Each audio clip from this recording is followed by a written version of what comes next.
सदाशिवसमारम्भां शङ्कराचार्यमध्यमाम् अस्मदाचार्यपर्यन्तां वन्दे गुरुपरम्पराम्। श्रुतिस्मृतिपुराणानाम् आलयं करुणालयं नमामि भगवत्पादशङ्करं लोकशङ्करम्।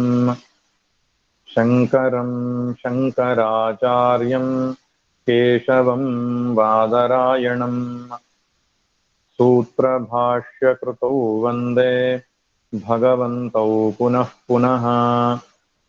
ईश्वरो गुरुरात्मेति मूर्तिभेदविभागिने व्योमवद्व्याप्तदेहाय दक्षिणामूर्तये नमः।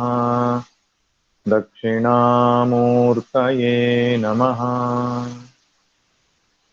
ॐ पार्थाय प्रतिबोधितां भगवता नारायणेन स्वयं व्यासेन ग्रथितां पुराणमुनिना मध्ये महाभारतम्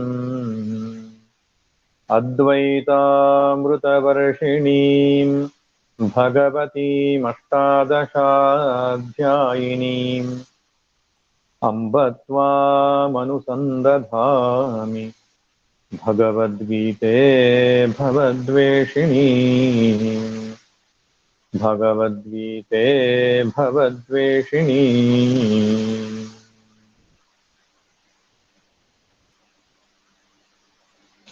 हरि ओम।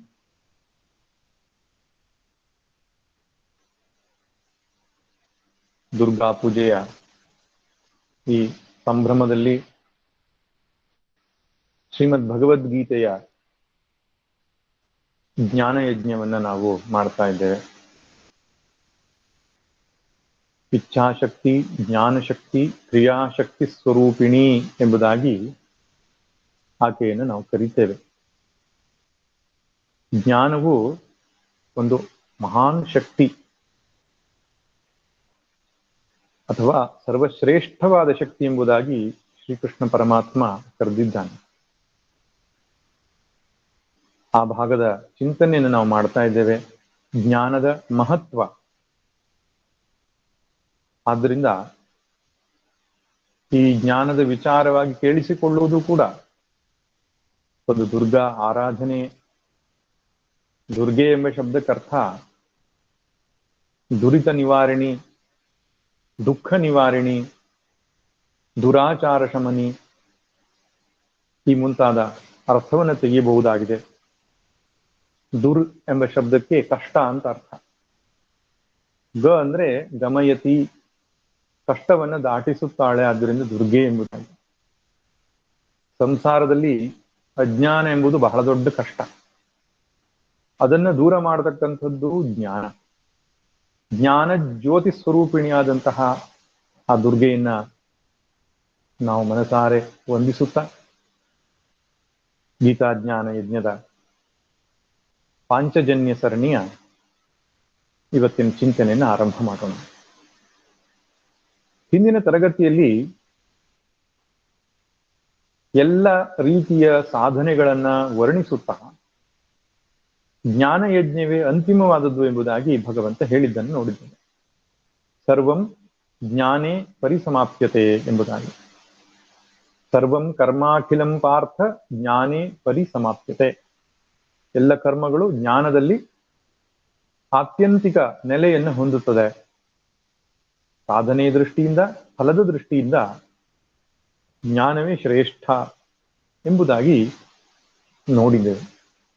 ಆ ಜ್ಞಾನ ಪ್ರಾಪ್ತಿಯನ್ನ ಮಾಡಿಕೊಳ್ಳುವುದಕ್ಕೆ ಉಪಾಯ ಭಗವಂತ ಸೂಚಿಸ್ತಾ ತದ್ವಿಧಿ ಪ್ರಣಿಪಾತೇನ ಪರಿಪ್ರಶ್ನೇನ ಸೇವೆಯ ಉಪದೇಕ್ಷಂತಿ ತೇ ಜ್ಞಾನಂ ಜ್ಞಾನಿನ ತತ್ವದರ್ಶಿನಃ ಎಂಬುದಾಗಿ ಹೇಳಿದ್ದಾನೆ. ಈ ಮಾತು ಉಪನಿಷತ್ತಲ್ಲೂ ಕೂಡ ಬಂದಿದೆ, ಸ್ವಲ್ಪ ವಿಭಿನ್ನವಾಗಿದೆ. ಪರೀಕ್ಷ್ಯ ಲೋಕಾನ್ ಕರ್ಮಚಿತಾನ್ ಬ್ರಾಹ್ಮಣ ನಿರ್ವೇದ ಮಾಯಾತ್ ನಾಸ್ತ್ಯ ಕೃತಕೃತೇನ ತದ್ ವಿಜ್ಞಾನಾರ್ಥಂ ಸ ಗುರುಮೇವಾಭಿಗಚ್ಚೇತ್ ಸಮಿತ್ಪಾಣಿ ಶ್ರೋತ್ರಿಯಂ ಬ್ರಹ್ಮನಿಷ್ಠಂ ಅಂತ ಮುಂಡಕೋಪನಿಷತ್ತು ಹೇಳುತ್ತೆ. ಜಗತ್ತನ್ನೆಲ್ಲವೂ ಪರೀಕ್ಷೆಯನ್ನ ಮಾಡಿ ನಿರ್ವೇದವನ್ನು ಪಡೆದುಕೊಂಡು ವೈರಾಗ್ಯ ತಾಳಿದ ಮೇಲೆ ತದ್ ವಿಜ್ಞಾನಾರ್ಥಂ ಸ ಗುರುಮೇವಾಪಿ ಗಚ್ಚೇತ್. ಅವನು ಪರಮಾರ್ಥ ತತ್ವವನ್ನು ತಿಳಿಯುವುದಕ್ಕಾಗಿ ಗುರುವನ್ನೇ ಶರಣು ಹೊಂದಬೇಕು ಅಂತ. ಅಭಿಗಚ್ಚೇತು ಅಂದ್ರೆ ಗುರೂಪಸದನ ಅಂತ ಹೇಳ್ತಾರೆ. ಗುರುವಿಗೆ ಶರಣಾಗುವುದು ಅದು ಅನಿವಾರ್ಯ ಅಂತ ಹೇಳುತ್ತೆ ಉಪನಿಷತ್ತು. ಮತ್ತೆ ಗುರು ಯಾರು? ಶ್ರೋತ್ರಿಯಂ ಬ್ರಹ್ಮನಿಷ್ಠಂ. ಶ್ರೋತ್ರಿಯನು ಬ್ರಹ್ಮನಿಷ್ಠನೂ ಆದವನು ಗುರು ಅಂತ. ಉಪನಿಷತ್ತಲ್ಲಿ ಶಿಷ್ಯನ ಲಕ್ಷಣವನ್ನು ಹೇಳುವಾಗ ಅಲ್ಲಿ ವೈರಾಗ್ಯವೊಂದನ್ನ ಸೂಚಿಸಿದ್ದಾನೆ. ಸಾಧನ ಚತುಷ್ಟಯಗಳಲ್ಲಿ ಉಪಲಕ್ಷಣವಾಗಿ ವೈರಾಗ್ಯವೊಂದನ್ನು ತೆಗೆದುಕೊಂಡು ವೈರಾಗ್ಯವಂತನಾದವನು ಸಮಿತ್ಪಾಣಿಯಾಗಿ ಎಂಬ ಮಾತನ್ನು ಹೇಳುತ್ತೆ. ಸಮಿತ್ಪಾಣಿ ಎನ್ನುವಂಥದ್ದು ಸೇವೆಯ ಸೂಚಕ, ವಿನಮ್ರತೆಯ ಶರಣಾಗತಿಯ ಸೂಚಕ. ತದನಂತರ ಗುರು ಶ್ರೋತ್ರಿಯನು ಬ್ರಹ್ಮನಿಷ್ಠನೂ ಆಗಿರ್ತಾನೆ. ಅದೇ ರೀತಿ ಅರ್ಥವನ್ನು ಕೊಡತಕ್ಕಂತಹ ಶ್ಲೋಕ ಇದು. ಭಗವಂತ ಹೇಳ್ತಾನೆ, ತದ್ವಿಧಿ ಆ ಆತ್ಮತತ್ವವನ್ನು ತಿಳಿದುಕೋ. ಹೇಗೆ? ಪ್ರಣಿಪಾತೇನ ಪರಿಪ್ರಶ್ನೇನ ಸೇವೆಯ. ನಮಸ್ಕಾರದಿಂದ, ಸೇವೆಯಿಂದ, ಪರಿಪ್ರಶ್ನೆಯಿಂದ.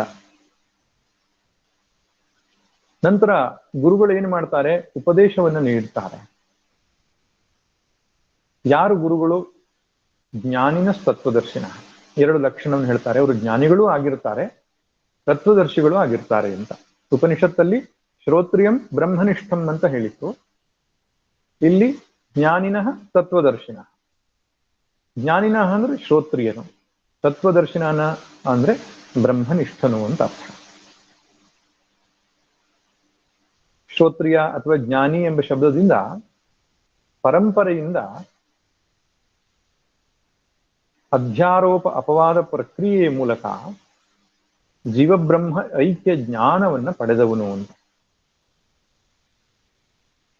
ಶ್ರವಣ ಮನನವನ್ನ ಸಾಕಷ್ಟು ಮಾಡಿದವನು ಪರಂಪರೆಯಿಂದ ಎಂಬುದು ಶ್ರೋತ್ರಿಯ ಎಂಬ ಶಬ್ದಕ್ಕೆ ಅರ್ಥ. ಬ್ರಹ್ಮನಿಷ್ಠ ಎಂಬ ಶಬ್ದಕ್ಕೆ ಅರ್ಥ ಇಲ್ಲಿ ತತ್ವದರ್ಶಿನ ಅಂತ ಹೇಳಿದ್ದಾನೆ. ಆ ಜ್ಞಾನದಲ್ಲಿಯೇ ನೆಲೆ ನಿಂತವನು. ನಿಧಿಧ್ಯಾಸನದ ಮೂಲಕವಾಗಿ ದೀರ್ಘಕಾಲ ಜ್ಞಾನಾಭ್ಯಾಸವನ್ನ ಮಾಡಿ ಆ ಸ್ವರೂಪದ ನೆಲೆಗಟ್ಟಿನಲ್ಲಿ ನಿಂತುಕೊಂಡು ದೇಹ, ಮನಸ್ಸು, ಬುದ್ಧಿ ಎಲ್ಲ ಅಭಿಮಾನವನ್ನು ತೊರೆದು ಸದಾ ಸರ್ವದಾ ನಾನು ಸರ್ವವ್ಯಾಪಕನಾದ ಆತ್ಮಸ್ವರೂಪನಿದ್ದೇನೆ ಎಂಬ ಭಾವದಲ್ಲಿಯೇ ನಿಂತವನಿಗೆ ಹೆಸರು ತತ್ವದರ್ಶಿ. ಈ ಎರಡೂ ಲಕ್ಷಣಗಳು ಗುರುವಿನಲ್ಲಿರಬೇಕು. ಒಂದು ನದಿಯನ್ನು ನಾವು ದಾಟಬೇಕು ಅಂತ ಆದ್ರೆ ಕುಂಟನ ಹತ್ರ ಕೇಳಿ ಪ್ರಯೋಜನ ಇಲ್ಲ, ಕುರುಡನ ಹತ್ರ ಕೇಳಿದ್ರೂ ಅವಾಂತರ. ಕುಂಟನು ದಾಟಿರಬಹುದು, ಆದ್ರೆ ಸರಿಯಾದ ಮಾರ್ಗದಲ್ಲಿ ಹೋದವನಲ್ಲ.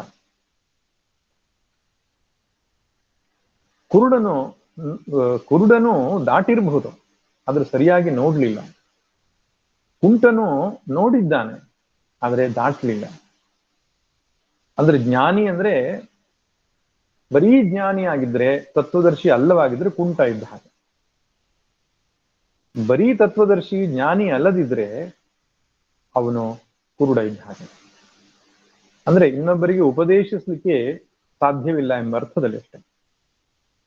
ಅವನು ಜ್ಞಾನವನ್ನು ತಿಳ್ಕೊಂಡು ಅದರ ಅನುಭವವನ್ನು ಹೊಂದಿರಬೇಕು ಎಂಬುದನ್ನ ಆ ಎರಡು ಶಬ್ದಗಳಿಂದ ಭಗವಂತ ಸೂಚಿಸ್ತಾ ಇದ್ದಾನೆ. ಕಠೋಪನಿಷತ್ತು ಕೂಡ ಹೇಳುತ್ತೆ, ನರೇಣ ವರೇಣ ಪ್ರೋಕ್ತ ಏಷ ಸುವಿಜ್ಞೇಯೋ ಬಹುಧಾ ಚಿಂತ್ಯಮಾನಃ ಅನನ್ಯ ಪ್ರೋಕ್ತೆ ಗತಿರತ್ರ ನಾಸ್ತಿ ಎಂಬಂತಹ ಮಾತನ್ನು ಹೇಳುತ್ತೆ. ಅನನ್ಯ ಪ್ರೋಕ್ತನಾಗಬೇಕು, ಆತ್ಮದ ನೆಲೆಗಟ್ಟಿನಲ್ಲಿಯೇ ನಿಂತು ಆಗಿ ತಿಳಿಯಲ್ಪಡುತ್ತೆ. ಇನ್ನು ಇದು ಗುರುವಿನ ಲಕ್ಷಣವಾಯಿತು. ಇನ್ನು ಗುರು ಶಿಷ್ಯನ ಅಜ್ಞಾನವನ್ನು ಹೇಗೆ ಹೋಗಲಾಡಿಸ್ತಾನೆ ಅನ್ನುವಾಗ ಉಪದೇಕ್ಷಂತಿ ಎಂಬ ಶಬ್ದವನ್ನ ಹೇಳಿದ್ದಾರೆ. ಉಪದೇಶಿಸುತ್ತಾನೆ ಅಂತ. ಅದಕ್ಕೆ ಗುರುಗಳಿಗೆ ಇನ್ನೊಂದು ಹೆಸರು ದೇಶಿಕ ಅಂತ ಹೇಳ್ತಾರೆ. ಉಪದೇಶವನ್ನು ಮಾಡುವುದರಿಂದ ಅವನಿಗೆ ದೇಶಿಕ. ಆಚಾರ್ಯ ಎಂಬ ಶಬ್ದವೂ ಇದೆ. ಆಚಿನೋತಿ ಶಾಸ್ತ್ರಾಣಿ ಆಚಾರೇ ಸ್ಥಾಪಯತ್ಯಪಿ ಸ್ವಯಂ ಆಚರತೆ ಎಷ್ಟು ತಮಾಚಾರ್ಯ ಪ್ರಶಕ್ಷತೆ ಅಂತ ಪ್ರಸಿದ್ಧವಾದ ಶ್ಲೋಕ. ಸಕಲ ಶಾಸ್ತ್ರಗಳನ್ನು ಚೆನ್ನಾಗಿ ಅಧ್ಯಯನ ಮಾಡಿ ಅದನ್ನು ಬೋಧಿಸಿ ತಾನೂ ಆಚರಿಸುವವನಿಗೆ ಹೆಸರು ಆಚಾರ್ಯ ಅಂತ. ಆಚರಿಸುವವನು ಆಚಾರ್ಯ. ಹಾಗೆ ಗುರು, ಮತ್ತೊಂದು ಸಂಪ್ರದಾಯವಿತು ಎಂಬೆಲ್ಲ ಶಬ್ದಗಳಿವೆ. ಗುರು ಶಿಷ್ಯನ ಅಜ್ಞಾನವನ್ನ ಹೋಗಲಾಡಿಸುವುದಕ್ಕೆ ಉಪದೇಶದ ಮಾರ್ಗವನ್ನ ಪಡೆದುಕೊಳ್ತಾನೆ. ಹೇಗೆ? ಸ್ವಯಂ ಬುದ್ಧಿಯಿಂದ ಅವನು ಉಪದೇಶ ಮಾಡುವುದಿಲ್ಲ. ವೇದ, ಸ್ಮೃತಿ ಮತ್ತು ಹಿರಿಯ ಆಚಾರ್ಯರ ಬೋಧನೆಗಳನ್ನು ಬಳಸ್ತಾನೆ. ವೇದ ಅಂದ್ರೆ ಇಲ್ಲಿ ಉಪನಿಷತ್ತು, ಸ್ಮೃತಿ ಎಂದಾಗ ಭಗವದ್ಗೀತೆ, ಹಿರಿಯ ಆಚಾರ್ಯರಾದ ಬಾದರಾಯಣರು ಮಾಡಿದಂತಹ ಬ್ರಹ್ಮಸೂತ್ರ ಮತ್ತು ಭಗವತ್ಪಾದ ಶಂಕರರು ಬರೆದಂತಹ ಪ್ರಕರಣ ಗ್ರಂಥಗಳು ಮುಂತಾದವುಗಳ ಸಹಾಯದಿಂದ ಬೋಧಿಸುತ್ತಾನೆ. ಈ ಬೋಧನೆ ಎನ್ನುವುದು ಯಾವುದೋ ಒಂದು ಅರ್ಧ ಗಂಟೆಗೆ ಮಾಡತಕ್ಕಂತಹ ಉಪನ್ಯಾಸ ಅಲ್ಲ, ಅಥವಾ ಯಾವುದೋ ಒಂದು ಪ್ರವಚನ, ಜನರಿಗೆ ಪ್ರೇರಣೆಯನ್ನ ಕೊಡ್ತಕ್ಕಂತಹ ಮೋಟಿವೇಶನ್ ಸ್ಪೀಚಸ್ ಇರುತ್ತಲ್ಲ, ಆ ರೀತಿ ಇರಲ್ಲ. It is a systematic teaching. Swami ಪರಮಾರ್ಥಾನಂದಜಿಯವರು ಹೇಳ್ತಾರೆ, a consistent systematic teaching under a competent guru for a length of time ಅಂತ. ಎಲ್ಲ ಲಕ್ಷಣಗಳು ಬಹಳ ಮುಖ್ಯ. ಕನ್ಸಿಸ್ಟೆಂಟ್ ಟೀಚಿಂಗ್, ರೆಗ್ಯುಲರ್ ಆಗಿ ನಿರಂತರ ಬಂದು ಅಧ್ಯಯನವಾಗಬೇಕು. ಸಿಸ್ಟಮ್ಯಾಟಿಕ್, ಅಧ್ಯಾರೋಪ ಅಪವಾದ ಪ್ರಕ್ರಿಯೆಗಳಿಂದ ಪಂಚಕೋಶ ವಿವೇಕ, ಅವಸ್ಥಾತ್ರಯ ವಿವೇಕ, ದೃಗ್ದೃಶ್ಯ ವಿವೇಕ, ಮಹಾವಾಕ್ಯ ವಿವೇಕ, ಈ ಮುಂತಾದವುಗಳ ರೀತಿಯಲ್ಲಿ ಬೇರೆ ಬೇರೆ ಶಾಸ್ತ್ರಗಳನ್ನ ಬಳಸಿಕೊಂಡು ಅವನು ಪಾಠವನ್ನ ಮಾಡ್ತಾನೆ. ಮತ್ತೆ for a length of time, ದೀರ್ಘಕಾಲ, ಕೆಲವು ವರ್ಷಗಳು ಬೇಕಾದೀತು. ಹಾಗೆ ಯಾಕೆಂದ್ರೆ ನಮ್ಮ ಸಂಶಯಗಳು ವಿವಿಧ ಮಜಲುಗಳಿರುತ್ತೆ. ಆರಂಭದಲ್ಲಿ ಸ್ಥೂಲವಾದ ಸಂಶಯ, ಒಂದು ಗ್ರಂಥದಲ್ಲಿ ಹೇಳಿದ ವಿಷಯವೇ ಇನ್ನೊಂದು ಗ್ರಂಥದಲ್ಲಿ ಬಂದರೂ ಕೂಡ ಮತ್ತೊಂದು ಗ್ರಂಥ ಅಧ್ಯಯನ ಮಾಡುವಾಗ ಹಿಂದಿನ ಸಂಶಯಗಳಿಗಿಂತ ಹೊರತಾಗಿ ಇರುವ ಸಂಶಯಗಳು ನಿವೃತ್ತಿ ಆಗುತ್ತೆ, ಸೂಕ್ಷ್ಮ ಸಂಶಯಗಳೆಲ್ಲ ನಿವೃತ್ತಿ ಆಗ್ತಾ ಹೋಗುತ್ತೆ. ಭಗವದ್ಗೀತೆಯಲ್ಲೇ ನೋಡ್ತೇವೆ ನಾವು, ಒಂದು ಅಧ್ಯಾಯದಲ್ಲಿ ಹೇಳಿರುವ ವಿಷಯವನ್ನೇ ಮತ್ತೊಂದು ಅಧ್ಯಾಯದಲ್ಲಿ ಹೇಳುವುದು ಕಾಣಿಸುತ್ತೆ. ಇದಕ್ಕೆ ಕಾರಣ ಏನು ಅಂದ್ರೆ, ಮನುಷ್ಯನ ಅಜ್ಞಾನದ ವಿಸ್ತಾರ ಅಷ್ಟು ದೊಡ್ಡದು. ಏನು ಅರ್ಥ ಆದಾಗೆ ಅನಿಸುತ್ತೆ, ಮತ್ತೆ ನಮಗೆ ಸ್ಪಷ್ಟವಾಗಿರಲ್ಲ. ಅದಕ್ಕೆ ಪದೇ ಪದೇ ಪೌನಃ ಪುಣ್ಯೇನ ಶ್ರವಣಂ ಕುರ್ಯಾತ್, ಪುನಃ ಪುನಃ ಕೇಳಿಸಿಕೊಳ್ಬೇಕು, ದೀರ್ಘಕಾಲ ಶ್ರವಣ ಮಾಡಬೇಕು. ಬೇರೆ ಬೇರೆ ಗ್ರಂಥಗಳನ್ನು ಬಳಸುವುದು ಯಾಕೆಂದ್ರೆ ಬೇರೆ ಬೇರೆ ದೃಷ್ಟಿಕೋನದಿಂದ ನೋಡಬೇಕು. ಅತ್ಯಂತ ಸೂಕ್ಷ್ಮವಾದಂತಹ ತತ್ವವಾಗಿರೋದ್ರಿಂದ ಬೋಧನೆ ಅನ್ನೋದು ಸ್ವಲ್ಪ ಕಾಲದಲ್ಲಿ ಅಲ್ಲ, ದೀರ್ಘಕಾಲದ ಅಧ್ಯಯನವಾಗಬೇಕು. ಮತ್ತೆ under a competent guru. Competent guru ಅಂತ ಹೇಳಿದ್ರೆ ಶ್ರೋತ್ರಿಯಂ ಬ್ರಹ್ಮನಿಷ್ಠಂ, ವ್ಯವಸ್ಥಿತವಾದ ನಿರಂತರ ವೇದಾಂತ ಅಧ್ಯಯನ. ನೋಡಿ, ಎಲ್ಲೋ ಒಂದ್ ಕಡೆಗೆ ನಾವು ಶ್ರವಣ ಮಾಡಬೇಕು, ಪಾಠ ಕೇಳಬೇಕು ಅಂದಾಗ ರಾಮಾಯಣವೋ ಮಹಾಭಾರತವೋ ಜ್ಯೋತಿಷ್ಯವೋ ಅಥವಾ ಯೋಗಶಾಸ್ತ್ರವೋ ಇನ್ಯಾವುದೋ ಶಾಸ್ತ್ರ ಅಲ್ಲ, ಅದ್ವೈತ ವೇದಾಂತವನ್ನ ಅಂತ ತೆಗೆದುಕೊಳ್ಬೇಕು ಇಲ್ಲಿ ಶಾಸ್ತ್ರ ಅಂದಾಗ. ಜ್ಞಾನಿಯಾದಂತಹ ಗುರುವಿನ ಬಳಿಯಲ್ಲಿ ದೀರ್ಘಕಾಲ ಅಧ್ಯಯನ ಮಾಡುವಂತಹ ಹೆಸರು ಉಪದೇಶಿಸುವಂಥದ್ದು ಅಂತ. ಸಾಮಾನ್ಯವಾಗಿ ಮಂತ್ರೋಪದೇಶ ಅಂತ ನಾವು ಕೇಳ್ತೇವೆ. ಮಂತ್ರೋಪದೇಶ ಅದೂ ಉಪದೇಶವೇ, ವೇದಾಂತ ಬೋಧನೆಗೂ ಉಪದೇಶ ಅಂತಾನೆ ಕರೀತಾರೆ. ಆದ್ರೆ ಅದಕ್ಕೂ ಇದಕ್ಕೂ ಬಹಳ ವ್ಯತ್ಯಾಸ ಇದೆ. ಮಂತ್ರೋಪದೇಶ ಒಂದು 5-10 ನಿಮಿಷದ ಕೆಲಸ. ಗುರುಗಳ ಪಾದ ಪೂಜೆಯನ್ನು ಮಾಡಿ ಏನು ಫಲ ಸಮರ್ಪಣೆಯನ್ನು ಮಾಡಿದಾಗ ಗುರುಗಳು ರಹಸ್ಯವಾಗಿ ಅವನ ಕಿವಿಯಲ್ಲಿ ಪಂಚಾಕ್ಷರಿಯನ್ನು ಅಷ್ಟಾಕ್ಷರಿಯನ್ನು ಯಾವುದೋ ಒಂದು ಮಂತ್ರವನ್ನು ಉಪದೇಶಿಸ್ತಾನೆ. ತದನಂತರ ಅವನು ಜಪ ಮಾಡ್ಕೊಂಡು ಹೋಗ್ಬೇಕು. ಇದು ಉಪದೇಶ ಮಾಡುವ ಗುರುವಿನ ಲಕ್ಷಣ, ಮಂತ್ರೋಪದೇಶದ ಗುರು. ಆದ್ರೆ ವೇದಾಂತ ಶಾಸ್ತ್ರದ ಉಪದೇಶ ಅಂದ್ರೆ ದೀರ್ಘಕಾಲ ವೇದಾಂತ ಪಾಠ. ಯಾಕೆ ಅಂದ್ರೆ ನಮ್ಮ ಅಜ್ಞಾನ ನಿವೃತ್ತಿ ಆಗಬೇಕಾದ್ರೆ ಜ್ಞಾನ ಬರಬೇಕು, ಬೇರೆ ಯಾವುದೇ ಮ್ಯಾಜಿಕ್ ಸಾಧ್ಯ ಇಲ್ಲ. ಪವಾಡದಿಂದ ಜ್ಞಾನ ಘಟಿಸುವುದಿಲ್ಲ. ಕೆಲವರು ಜೀವನ್ಮುಕ್ತ ಗುರುಗಳ ಆರಾಧನೆಯನ್ನು ಮಾಡ್ತಿರ್ತಾರೆ. ನಿಶ್ಚಯವಾಗಿ ಅದು ತುಂಬಾ ಚಿತ್ತಶುದ್ಧಿಗೆ ಅನುಕೂಲ. ಅದಾದ್ರೂ ಕರ್ಮದಲ್ಲಿಯೇ ಬರ್ತದೆ, ಜ್ಞಾನದಲ್ಲಿ ಬರಲ್ಲ. ಜೀವನ್ಮುಕ್ತರಾದಂತಹ ಮಹಾಮಹಿಮರ ಆರಾಧನೆ, ಈಶ್ವರ ಆರಾಧನೆ ಎಲ್ಲವೂ ಬಹಳ ಒಳ್ಳೆಯದು. ಆದರೆ ನಾವು ಗುರುಗಳ ಬಾಯಿಂದ ವೇದಾಂತ ಚಿಂತನೆಯನ್ನ ದೀರ್ಘಕಾಲ ಕೇಳುವಂಥದ್ದು ಅಜ್ಞಾನ ನಿವೃತ್ತಿಗೆ ಬೇಕಾದಂತಹ ಉಪಾಯವಾಗಿದೆ. ಯಾಕಂದ್ರೆ ಪ್ರಮೇಯ ಉತ್ಪತ್ತಿ ಆಗಬೇಕು ಅಂದ್ರೆ ಪ್ರಮಾಣ ವ್ಯಾಪಾರ ಘಟಿಸಬೇಕು. ಗುರುವು ಉಪನಿಷತ್ ಪ್ರಮಾಣದ ಸಹಾಯದಿಂದ ನಮ್ಮ ಪ್ರಮೇಯನ್ನ ಅಂದ್ರೆ ಸಮ್ಯಕ್ ಜ್ಞಾನವನ್ನ ಉತ್ಪತ್ತಿ ಮಾಡ್ತಾನೆ. ಯಾವಾಗ ಪ್ರಮೇಯ ಉತ್ಪತ್ತಿ ಆಯಿತು, ಭ್ರಮೆ ನಿವೃತ್ತಿ ಆಗ್ತದೆ. ಭ್ರಮ ನಿವೃತ್ತಿಯೇ ಮೋಕ್ಷಕ್ಕೆ ದಾರಿ.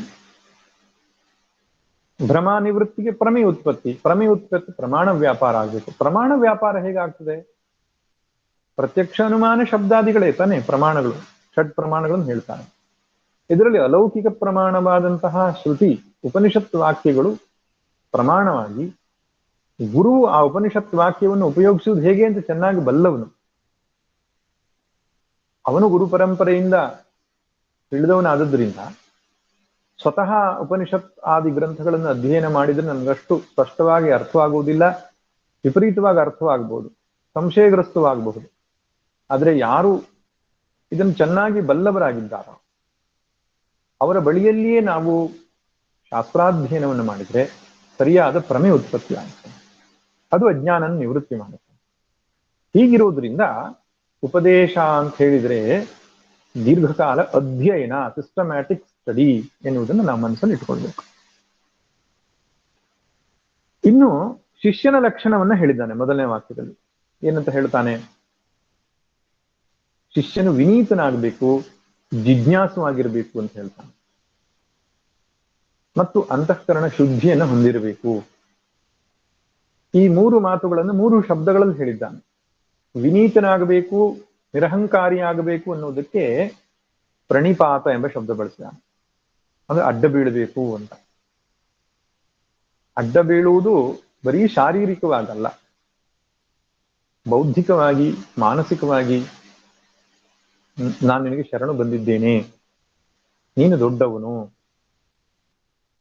ಅನ್ನುವಂಥ ವಿನಮ್ರ ಭಾವ. ನಮಸ್ಕಾರಕ್ಕೆ ಪ್ರಹ್ವೀಭಾವ ಅಂತ ಹೇಳ್ತಾರೆ. ನಮೇ ನಂದಲ್ಲ ಅನ್ನುವಂತಹ ಒಂದು ಭಾವಕ್ಕೂ ನಮಸ್ಕಾರ ಅಂತ ಹೇಳ್ತಾರೆ. ಪ್ರಹ್ವೀಭಾವ ಅಂದ್ರೆ ಶರಣಾಗುವುದು, ಸಣ್ಣವನು ಎನ್ನುವಂತಹ ಭಾವ. ಏನೇನೋ ಅಭಿಮಾನಗಳನ್ನ ಹೊತ್ತುಕೊಂಡಿರ್ತಾನೆ ಅವನು. ಧನಾಭಿಮಾನ, ಕುಲಾಭಿಮಾನ, ಅವನು ಪೂರ್ವದಲ್ಲಿ ಮಾಡಿರತಕ್ಕಂತಹ ಸಾಧನೆಗಳ ಅಭಿಮಾನ, ಎಲ್ಲವನ್ನ ಬದಿಗೆ ಸರಿಸಬೇಕು. ಶರಣಾಗತಿ ಏನನ್ನು ಸೂಚಿಸುತ್ತೆ ಅಂದ್ರೆ ಖಾಲಿ ಆಗಿರ್ಬೇಕು ನಾನು ಅಂತ.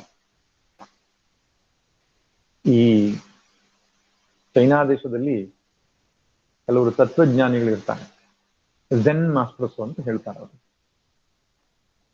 ಝೆನ್ ಅನ್ನೋ ಶಬ್ದ ಸಂಸ್ಕೃತದ ಧ್ಯಾನ ಎಂಬ ಶಬ್ದದಿಂದಲೇ ಬಂದಿದೆ ಅಂತ. ಬೌದ್ಧ ಧರ್ಮದಲ್ಲಿ ಈ ಪಾಲಿ ಭಾಷೆ ಎನ್ನುವುದು ಸಂಸ್ಕೃತಕ್ಕೆ ಹತ್ತಿರವಾಗಿರುವ ಕಾರಣದಿಂದ ಅನೇಕ ಸಂಸ್ಕೃತ ಗ್ರಂಥಗಳು ಬೌದ್ಧ ಧರ್ಮದಲ್ಲಿದೆ. ಅಲ್ಲಿಯೇ ಬಂದಂತಹ ಒಂದು ಪಂಥ ಝೆನ್ ಅಂತ, ಧ್ಯಾನವನ್ನು ಪ್ರಧಾನವಾಗಿಟ್ಟುಕೊಂಡಿರತಕ್ಕಂಥ ಒಂದು ಸಂಪ್ರದಾಯ.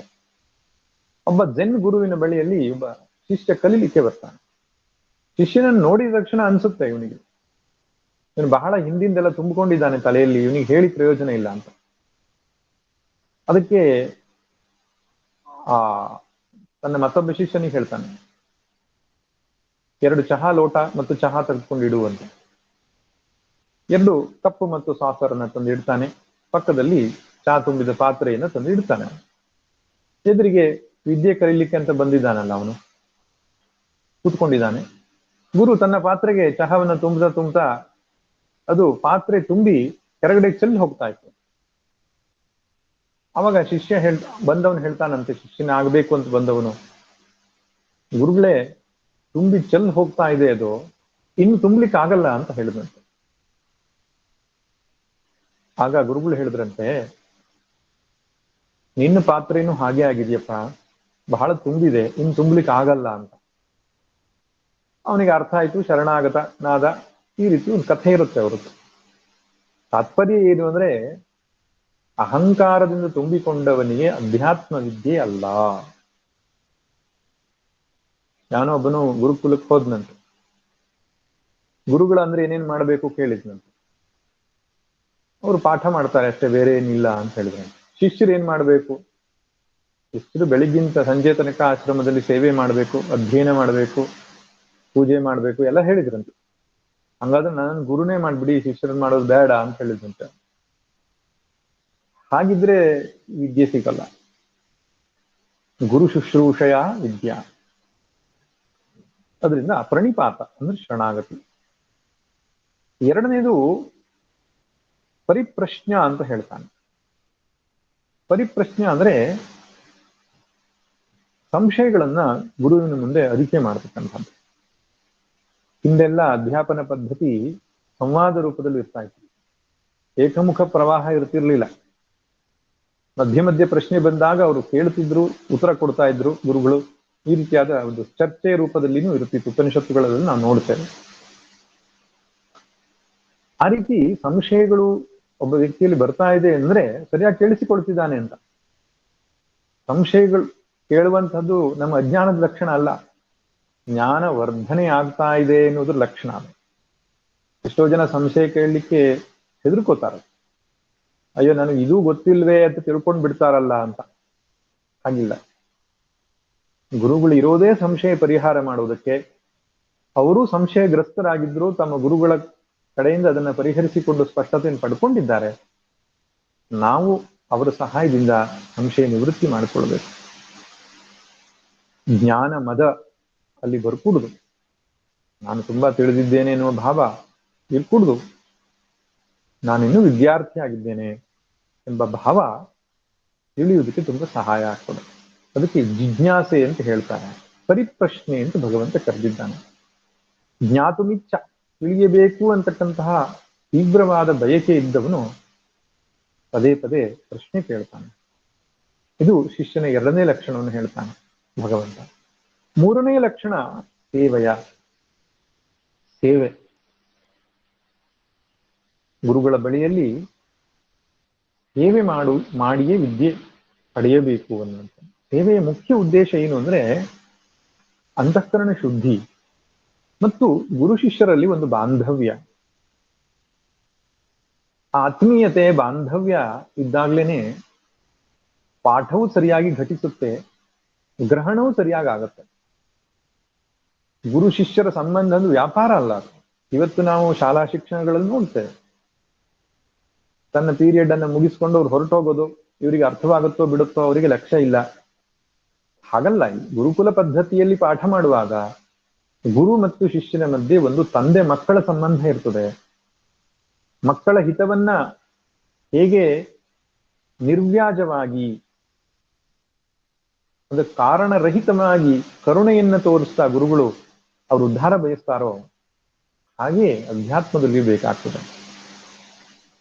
ಅಧ್ಯಾತ್ಮ ಅನ್ನೋದು ಒಂದು ಇನ್ಫಾರ್ಮೇಶನ್ ಕಲೆಕ್ಷನ್ ಅಲ್ಲ, ವ್ಯಕ್ತಿತ್ವದ ಪರಿವರ್ತನೆ. ಆ ತಾನು ಗುರುವಿಗೆ ಸಮರ್ಪಿಸಿಕೊಂಡಿದ್ದೇನೆ ಅನ್ನೋದು ಅವನು ತೋರಿಸ್ಬೇಕಾದ್ರೆ ಏನು ಮಾಡಬೇಕು? ಸೇವೆಯನ್ನು ಮಾಡಬೇಕು. ತನ್ನ ಕೈಲಾಗತಕ್ಕಂಥದ್ದು, ತನ್ನ ಸಾಮರ್ಥ್ಯಕ್ಕೆ ಅನುಗುಣವಾಗಿರತಕ್ಕಂಥದ್ದು. ಮಹಾಭಾರತದ ಆದಿಪರ್ವದಲ್ಲಿ ಒಂದು ಕಥೆ ಬರುತ್ತೆ. ಧೌಮ್ಯ ಮಹರ್ಷಿಗಳು ಅಂತ ಇದ್ರು. ಅವರು ಪಾಂಡವರಿಗೆ ಪುರೋಹಿತರಾಗಿದ್ರಂತೆ. ತುಂಬಾ ಶಿಷ್ಯರಿದ್ರು ಅವರ ಆಶ್ರಮದಲ್ಲಿ. ಅದರಲ್ಲಿ ವಿಶೇಷವಾಗಿ ಆರುಣಿ, ಬೈದ ಮತ್ತು ಉಪಮನ್ಯು ಅಂತ 3 ಜನ ಶಿಷ್ಯರು ಗುರುಗಳಿಗೆ ಅತ್ಯಂತ ಪ್ರಿಯ ಶಿಷ್ಯರು. ಯಾಕಂದ್ರೆ ತುಂಬಾ ಸೇವಾ ಮನೋಭಾವನೆಯನ್ನು ಹೊಂದಿದ್ರು ಅವರು. ಅವರು ಹೇಗೆ ಜ್ಞಾನಿಗಳಾದರು ಎಂಬ ಕಥೆ ಮಹಾಭಾರತ ಹೇಳುತ್ತೆ ನಮಗೆ. ಒಂದ್ಸಲ ಆರುಣಿ ಎನ್ನುವ ಶಿಷ್ಯನಿಗೆ ಗುರುಗಳು ಹೇಳ್ತಾರಂತೆ, ನೋಡಪ್ಪ, ನೀನ್ ನಮ್ಮ ಗದ್ದೆಗೆ ಹೋಗಿ ನೀರನ್ನ ಹರಿಸಿ ಬರ್ಬೇಕು, ಯಾಕಂದ್ರೆ ನೀರಿಲ್ಲದೆ ಒಣಗ್ತಾ ಇದೆ ಗದ್ದೆ ಅಂತ ಹೇಳ್ತಾರೆ. ಆರುಣಿ ಹೋಗ್ತಾನೆ. ಅಲ್ಲಿ ನೋಡಿದ್ರೆ ಗದ್ದೆ ಮೇಲಿದೆ, ಕೆಳಗಡೆಗೆ ತೋಡು, ನೀರು ಹೋಗೋ ಜಾಗ ಇದೆಯಲ್ಲ ಅದು ಕೆಳಗಿದೆ. ಅವನು ಕಲ್ಲುಗಳನ್ನು ಹಾಕದ, ಎಲ್ಲ ಕೊಚ್ಕೊಂಡು ಹೋಯ್ತು. ಏನ್ ಮಾಡಿದ್ರು ನೀರು ಗದ್ದೆ ಹರಿತಾ ಇಲ್ಲ. ಕೊನೆಗೆ ಅವನು ಹಿಂತಿರುಗಿ ಬಂದು, ಗುರುಗಳೇ ನೀರು ಹಾಕ್ಲಿಕ್ಕೆ ಆಗ್ತಾ ಇಲ್ಲ ಅಂತ ಹೇಳಲಿಲ್ಲ ಅಂತ. ತನ್ನ ಶರೀರವನ್ನೇ ಆ ಪ್ರವಾಹಕ್ಕೆ ಅಡ್ಡವಾಗಿ ಇಟ್ಟುಕೊಂಡು, ಒಂದ್ ಕಡೆ ತಲೆ ಕೊಟ್ಟ, ಇನ್ನೊಂದ್ ಕಡೆಯಲ್ಲಿ ಕಾಲು ಕೊಟ್ಟ, ಶರೀರವನ್ನೇ ಅಡ್ಡವಾಗಿ ಇಟ್ಕೊಂಡು ಪ್ರವಾಹ ತಡೆಗಟ್ಟಿ ಅದನ್ನ ಗದ್ದೆ ನೀರು ತುಂಬಿಸ್ದ ಅಂತ.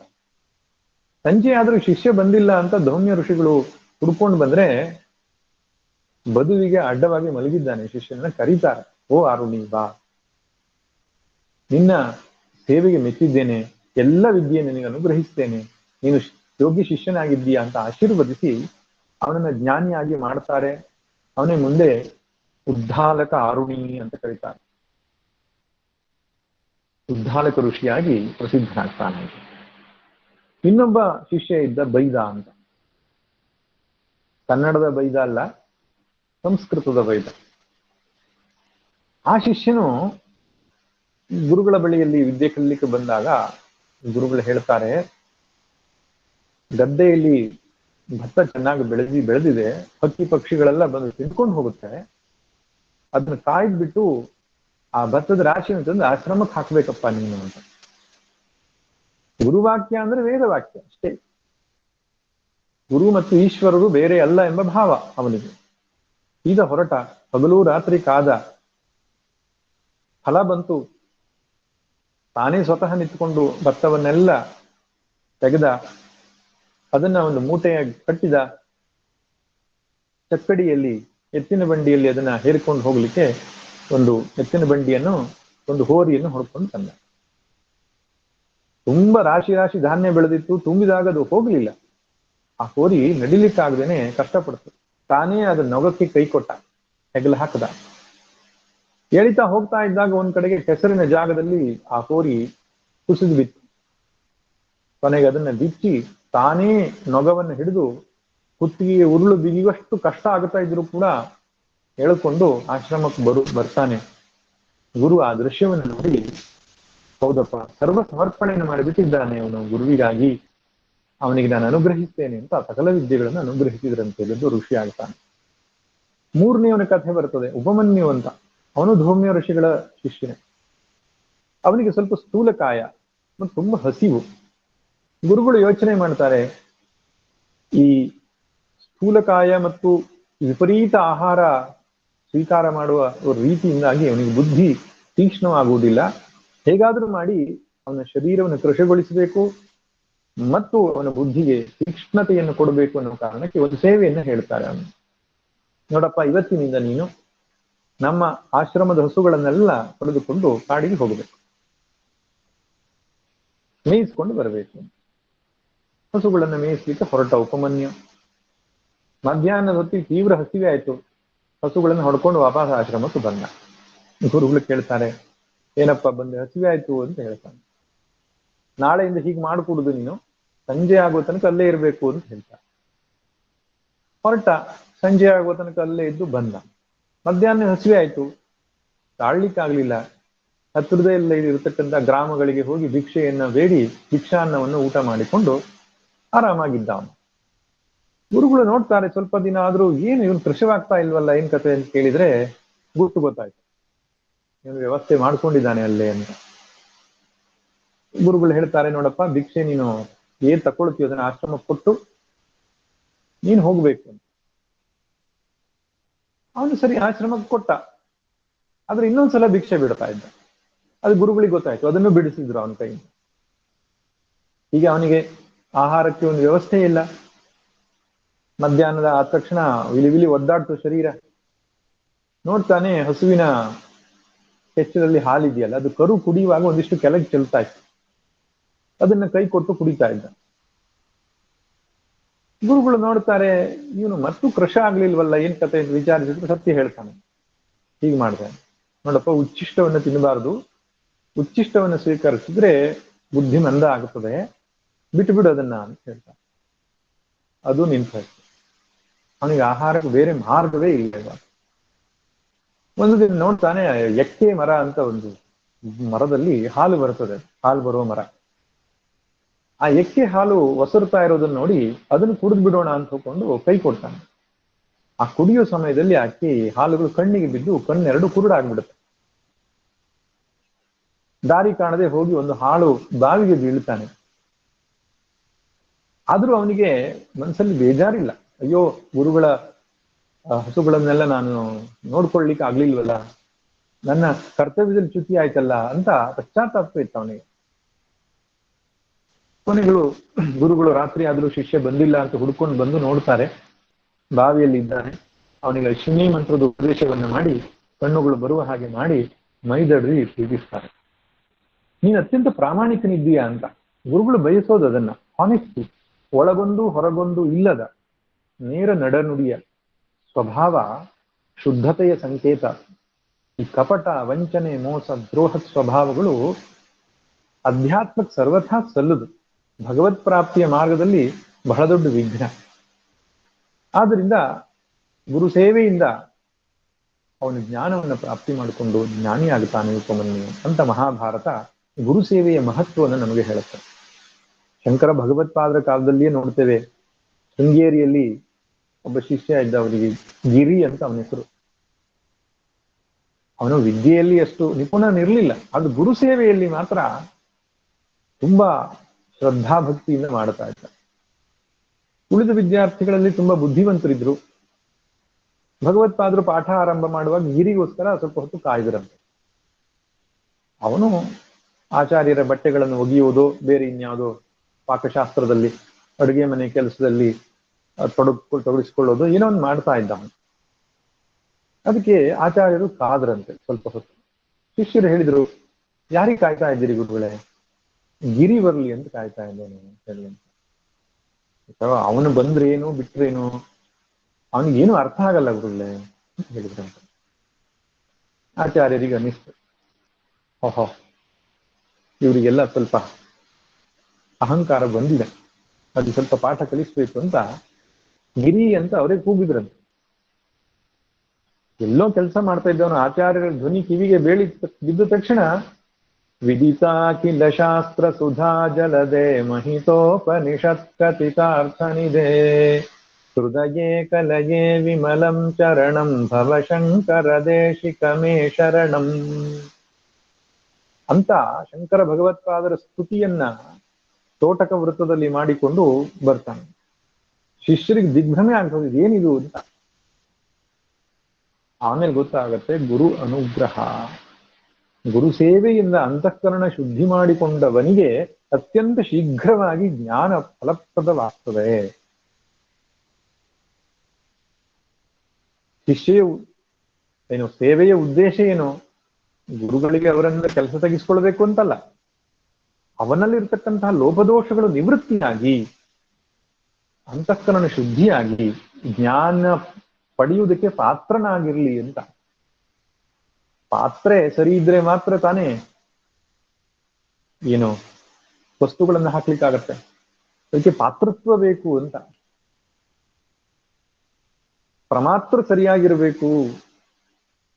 ಹಾಗಾಗಿ ಈ ಯೋಗ್ಯ ಪ್ರಮಾತೃವಿಗೆ, ಯೋಗ್ಯ ಪಾತ್ರನಾದ ಶಿಷ್ಯನಿಗೆ ತತ್ವಜ್ಞಾನಿಯಾದ ಗುರುಗಳು ಉಪದೇಶಿಸುತ್ತಾ ಜ್ಞಾನವನ್ನು ಕೊಡುತ್ತಾರೆ.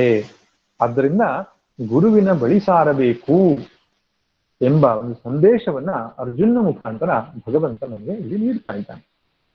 ಇಲ್ಲಿಗೆ ಜ್ಞಾನದ ಮಹತ್ವ ಮತ್ತು 12 ಬಗೆಯ ಯಜ್ಞಗಳನ್ನ ಭಗವಂತ ವರ್ಣಿಸಿರತಕ್ಕಂತಹ ಭಾಗ ಮುಗಿಯಿತು.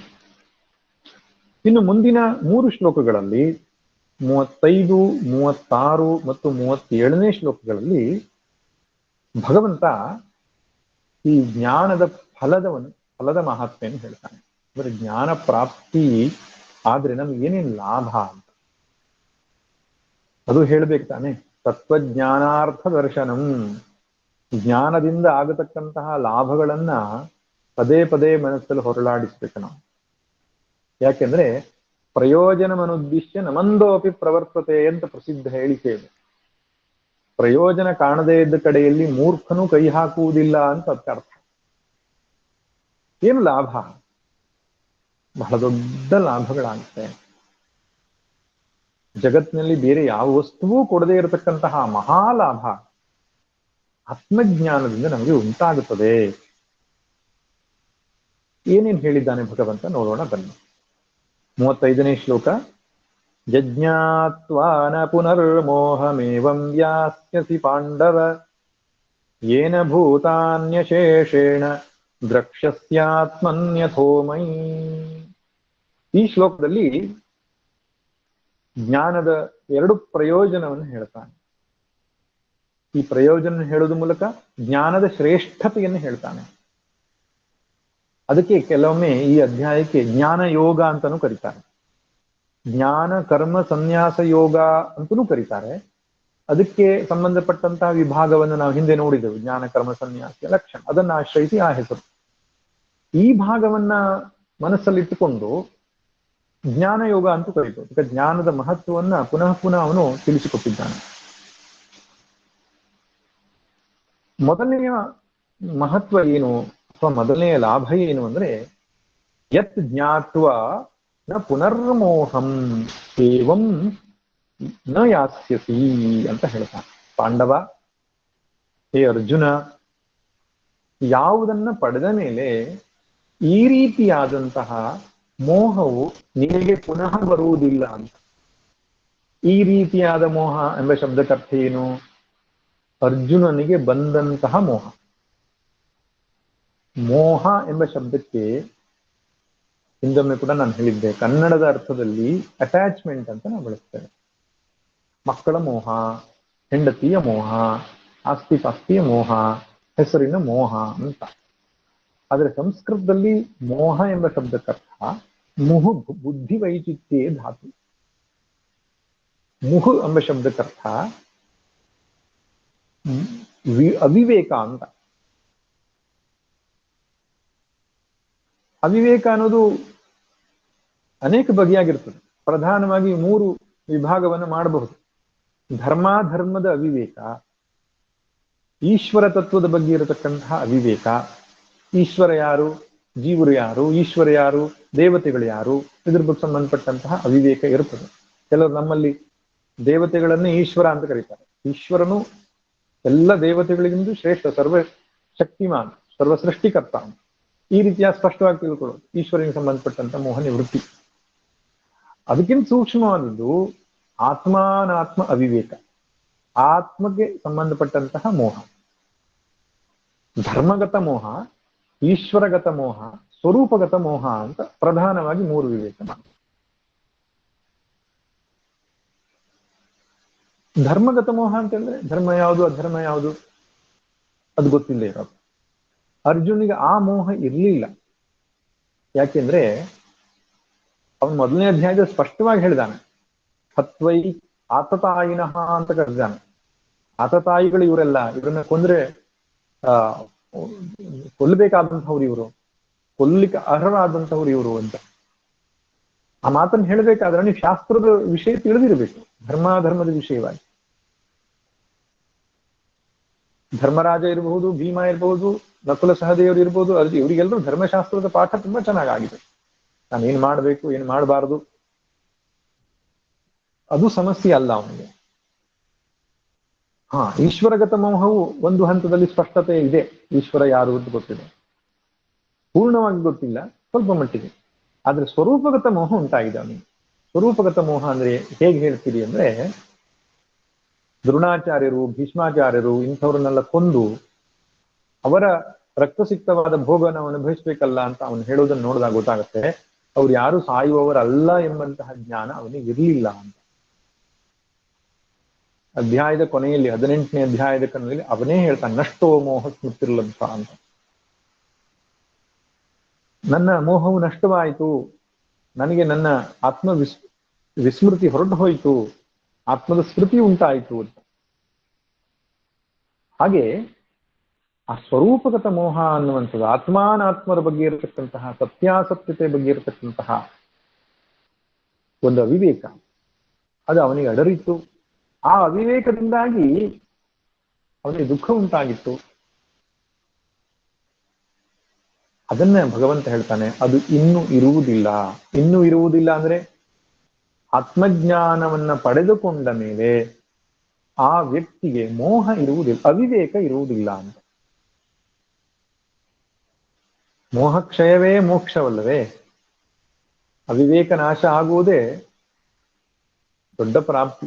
ಜೀವನದಲ್ಲಿ ಎಲ್ಲ ಸಮಸ್ಯೆಗಳಿಗೂ ಕಾರಣ ನಾಟ್ ಕ್ಲಾರಿಟಿ, ಬುದ್ಧಿಯಲ್ಲಿ ಸ್ಪಷ್ಟತೆ ಇಲ್ಲದೆ ಇರುವುದೇ ಕಾರಣ. ಅದಕ್ಕೆ 2ನೇ ಅಧ್ಯಾಯದ 11ನೇ ಶ್ಲೋಕದಲ್ಲಿ ಅವನು ಹೇಳ್ತಾನಲ್ಲ, ಅಳಬಾರದವರಿಗಾಗಿ ಅಳುತ್ತಿದ್ದೀಯ, ತಿಳಿದವನಂತೆ ಮಾತನಾಡುತ್ತಿದ್ದೀಯ. ತಿಳಿದವರು ಸತ್ತವರಿಗಾಗಲಿ ಬದುಕಿದವರಿಗಾಗಿ ಅಳುವುದಿಲ್ಲ ಅಂತ. ತಿಳಿವಳಿಕೆಯ ಕೊರತೆಯೇ ಬದುಕಿನ ಸಮಸ್ಯೆಗಳಿಗೆ ಕಾರಣ ಆಗ್ತದೆ. ಆದ್ರಿಂದ ಈ ಸ್ಪಷ್ಟತೆ ಅನ್ನುವಂಥದ್ದು, ಬದುಕಿನಲ್ಲಿ ಕ್ಲಾರಿಟಿ, ನಾನೇನು ಮಾಡಬೇಕು, ಏನು ಮಾಡಬಾರ್ದು, ಹೇಗಿರಬೇಕು, ಹೇಗಿರಬಾರ್ದು, ನನ್ನ ಬದುಕಿನ ಧ್ಯೇಯ ಏನು, ಯಾರ ಜೊತೆ ಎಷ್ಟು ಸಂಬಂಧ ಇಟ್ಟುಕೊಳ್ಬೇಕು, ನನ್ನ ದಿನಚರಿ ಹೇಗಿರಬೇಕು, ಎಲ್ಲ ವಿಷಯದಲ್ಲಿ ನಮಗೇನು ಅವಿವೇಕ ಉಂಟಾಗುತ್ತದೆ, ಆತ್ಮಜ್ಞಾನ ಬಂದ ಮೇಲೆ ಅದು ಹೊರಟು ಹೋಗುತ್ತದೆ ಶಾಶ್ವತವಾಗಿ. ಇದು ಮೊದಲ ಪ್ರಯೋಜನ. 2ನೇದು ಹೇಳ್ತಾನೆ, ಏನ ಭೂತಾನ್ಯಶೇಷೇಣ ವೃಕ್ಷಸ್ಯಾತ್ಮನ್ಯಥೋ ಮಯಿ. ಆತ್ಮಜ್ಞಾನ ಆದ ಮೇಲೆ ಸಕಲ ಜೀವರಾಶಿಗಳನ್ನ ಈಶ್ವರನಲ್ಲಿ ನೋಡ್ತೀಯ ಮತ್ತು ಆತ್ಮನಲ್ಲಿ ನೋಡ್ತೀಯ ಅಂತ. ಏನ ಅಂದ್ರೆ ಯಾವ ಆತ್ಮಜ್ಞಾನದಿಂದ ಅಶೇಷೇಣ ಭೂತಾನಿ, ಸಂಪೂರ್ಣ ಜೀವರಾಶಿ, ಅಲ್ಲಿ ಪ್ರಪಂಚ ಮತ್ತು ಜೀವರಾಶಿಗಳೆಲ್ಲವನ್ನು ತೆಗೆದುಕೊಳ್ಳಬೇಕು. ಪಂಚಮಹಾಭೂತಗಳಿಂದ ಒಡಗೂಡಿದ ಈ ಸೃಷ್ಟಿ ಮತ್ತು ಜೀವರಾಶಿಗಳು ಎಲ್ಲವೂ ಕೂಡ, ಸಕಲ ಸೃಷ್ಟಿಯೂ ಕೂಡ ದ್ರಕ್ಷಸಿ ಆತ್ಮನಿ ಅಥೋ ಮೈ, ಆತ್ಮನಲ್ಲಿ ಮತ್ತು ನನ್ನಲ್ಲಿ. ನನ್ನಲ್ಲಿ ಅಂದ್ರೆ ಈಶ್ವರನಲ್ಲಿ, ಪರಮಾತ್ಮನಲ್ಲಿ ಸಕಲ ಸೃಷ್ಟಿ ಅಡಗಿರುವುದು, ಆಶ್ರಯವನ್ನು ಹೊಂದಿರುವುದನ್ನು ಕಾಣ್ತೀಯ.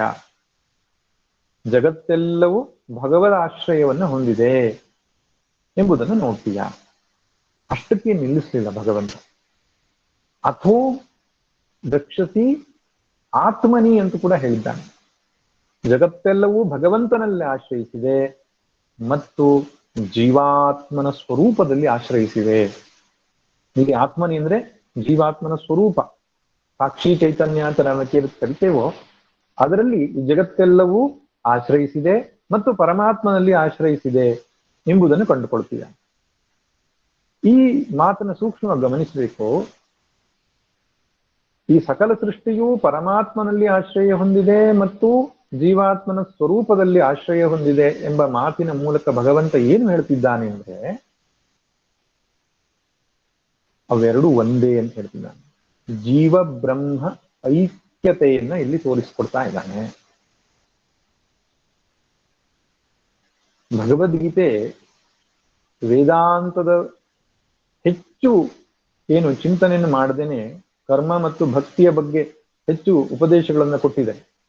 ಆದ್ರೆ ಅಲ್ಲಲ್ಲಿ ಭಗವಂತ ಸ್ಪಷ್ಟವಾಗಿ ನಿರೂಪಿಸಿದ್ದಾನೆ, ಜೀವಬ್ರಹ್ಮಗಳು ಬೇರೆ ಅಲ್ಲ, ಜಗತ್ ಸೃಷ್ಟಿಕರ್ತನಾದಂತಹ ಪರಮಾತ್ಮನೇ ನಮ್ಮೆಲ್ಲರ ಒಳಗಿರತಕ್ಕಂತಹ ಆ ಚೈತನ್ಯ ವಸ್ತು ಆಗಿದೆ ಎಂಬುದನ್ನ ಅಲ್ಲಲ್ಲಿ ಸ್ಪಷ್ಟವಾಗಿ ತೋರಿಸಿದ್ದಾನೆ.